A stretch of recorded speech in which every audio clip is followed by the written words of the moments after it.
దయచేసి గమనించండి, వివాహం అన్న తర్వాత సమస్యలు వస్తాయి. యేసుక్రీస్తు ఉన్న వివాహంలోనే సమస్యలు వచ్చినాయి.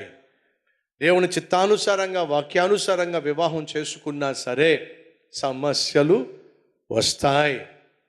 వివాహంలో సమస్యలు వచ్చినప్పుడు నువ్వు ఫోన్ చేయాల్సింది లాయర్కి కాదు. ఎవరికి? లాయర్కి ఫోన్ చేసి ఇడికి నేను విడాకులు ఇచ్చేస్తానండి, 3 రోజులు నాకు విడాకులు కావాలి, ఎందుకని ఇంకోటి రెడీగా పెట్టాను. అవునా? దీనికి ఇమీడియట్గా విడాకులు ఇచ్చేసేయాలి, ఎందుకని ఇంకో దాన్ని రెడీగా ఉంచుకున్నాను నేను.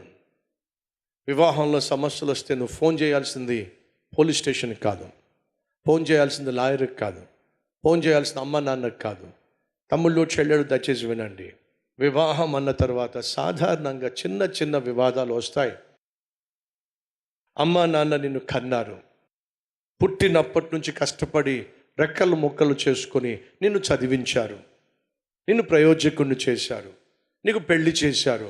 ఆ పెళ్లి చేయడానికి వాళ్ళు ఎంత కష్టపడ్డారో, పెళ్ళి అయిపోయిన తర్వాత కూడా ఆ పెళ్లి కోసం ఖర్చు చేసినటువంటి ఖర్చుల కోసం చేసిన అప్పులు ఇప్పటికీ తిప్పలు పడుతూ అప్పులు తీరుస్తూనే ఉన్నారు.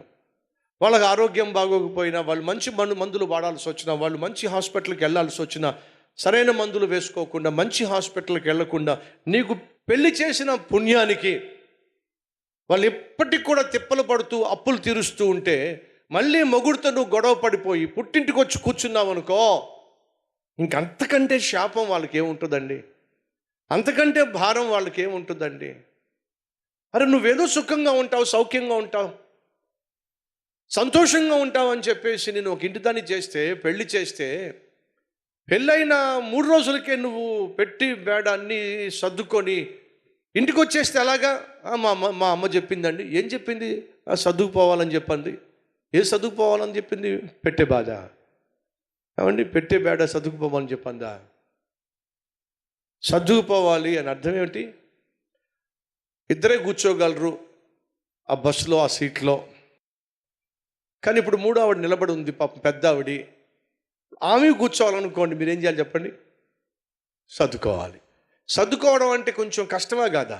ఇరుగ్గా కూర్చోవాలి. అక్కడ సౌకర్యం ఉంటుందా, సుఖం ఉంటుందా? ఉండదు.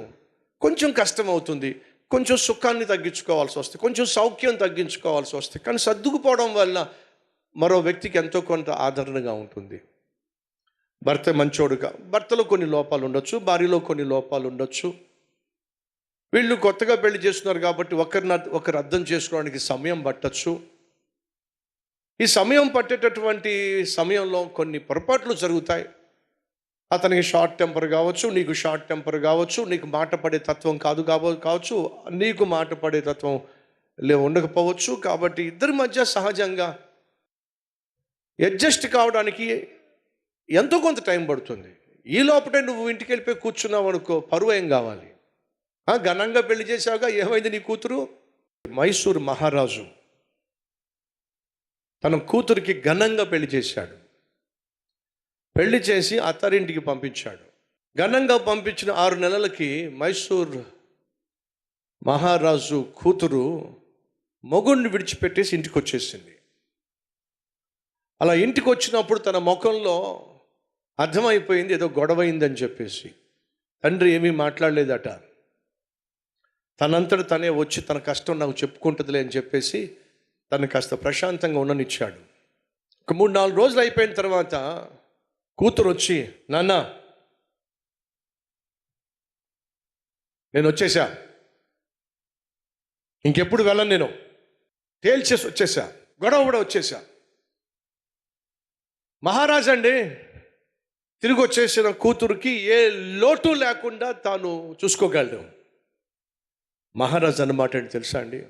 అమ్మా, ఒకసారి వివాహమైన తర్వాత నువ్వు నీ భర్తతో పాటు వెళ్ళిపోయిన తర్వాత తిరిగి నీ భర్తతో నా ఇంటికి వస్తేనే నాకు గౌరవము, నాకు ఘనత.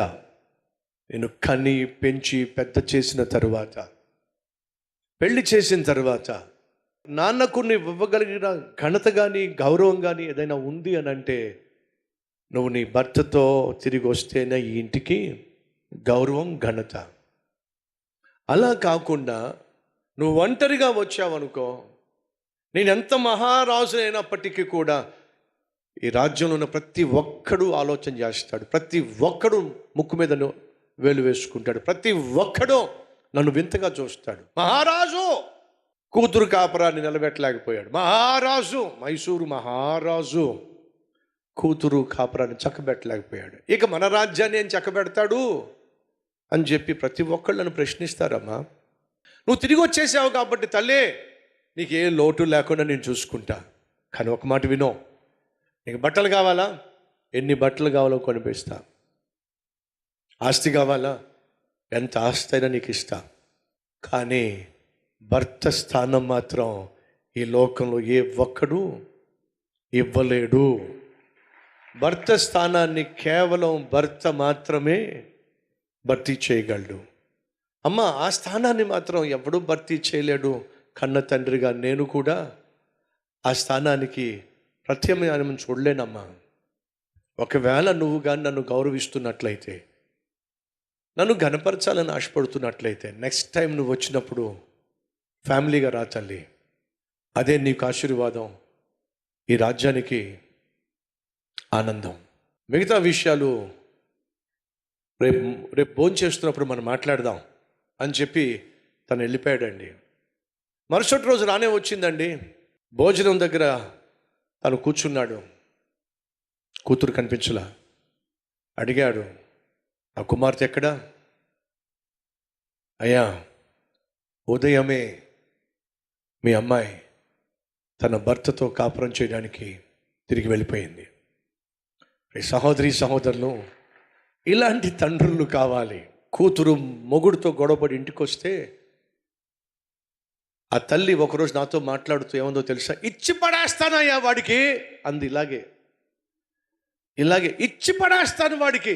నేను అడిగా, ఏమిస్తావంటే అని అడిగా. పేపర్లో ముఖం మీద కొడతాయి అనుకుంటున్నాడు. నా కూతురు ఇబ్బంది పెడతాడా? ఒక్క రోజులో విడాకులు పేపర్లు ఇచ్చి పడేస్తా. ఇలాంటి తల్లులు దాపరించారు ఈ రోజుల్లో. సహోదరి సహోదరులు, ఆ రోజు వివాహ వ్యవస్థలో వివాహంలో సమస్య వచ్చినప్పుడు, ఆ సమస్య మూడో కంటికి తెలియకుండా ఆ సమస్యను పెద్దరికం వహిస్తున్నటువంటి మరియా సమస్యను తీర్చగలిగిన యేసయ్యకే సమస్యను చెప్పింది. ఈ కూతురు వివాహం సమస్యలో ఉందా? అమ్మ తల్లి, ఈ కూతురికి చెప్పగలిగిన 4 మంచి మాటలు చెప్పి ప్రభువుకు ప్రార్థన చేయి. నీ కొడుకు వివాహంలో సమస్య వచ్చిందా? నీ కొడుకు వివాహాన్ని చక్కబెట్టే 4 మంచి మాటలు చెప్పి ప్రభువుకు ప్రార్థన చేయి. ఒక్క ప్రభువుకు చెబితేనే వివాహ వ్యవస్థలో సమస్యలు తీరతాయి, అద్భుతాలు జరుగుతాయి. అంతేగాని ఆ సమస్యలను మరింత జటిలం చేసి, మరింత రాద్ధాంతం చేసి, మళ్ళా అనవసరమైన కేసులు పెట్టి కోర్టుల చుట్టూ తిరగడం వల్ల ప్రయోజనం లేదు. నా ప్రభు అడుగుతున్నాడు, ఈరోజు నీ వివాహంలో, నీ కుటుంబంలో ఏ అద్భుతం చేయాలని నువ్వు ఆశపడుతున్నావు? నన్ను విశ్వసించినట్లయితే, నా మాటకు లోబడినట్లయితే, నువ్వు అడిగిన దానికంటే, ఆశించిన దానికంటే మహా గొప్ప అద్భుతాన్ని నీ వివాహ విషయంలో, నీ వివాహ బంధంలో, నీ కుటుంబంలో నేను చేయబోతున్నాను. ఇది దేవుడు నీకు ఇస్తున్న వాగ్దానం. ఈరోజు అందరం ప్రార్థన చేయబోతున్నాం.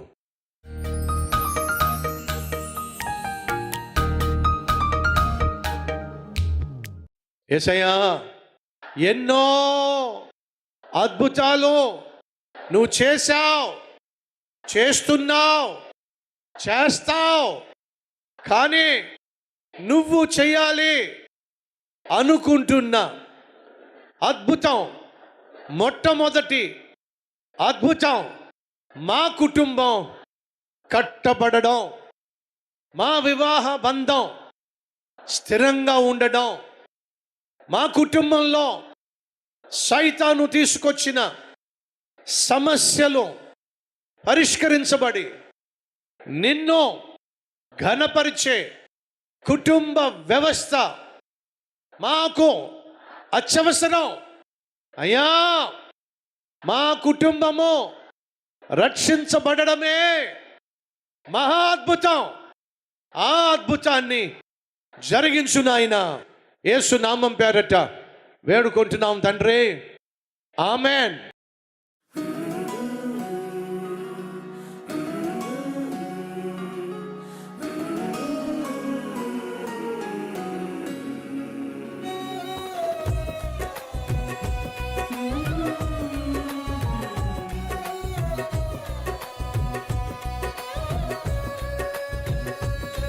ఈ క్లుప్త సందేశం మీకు ఆశీర్వాదకరంగా ఉన్నట్లయితే లైక్ చేయండి, అలాగే 10 మందికి షేర్ చేయండి. అంతేకాదు ఓ చక్కని కామెంట్ పెట్టండి, అది నేను చదువుతాను, దేవుని మహిమపరుస్తాను.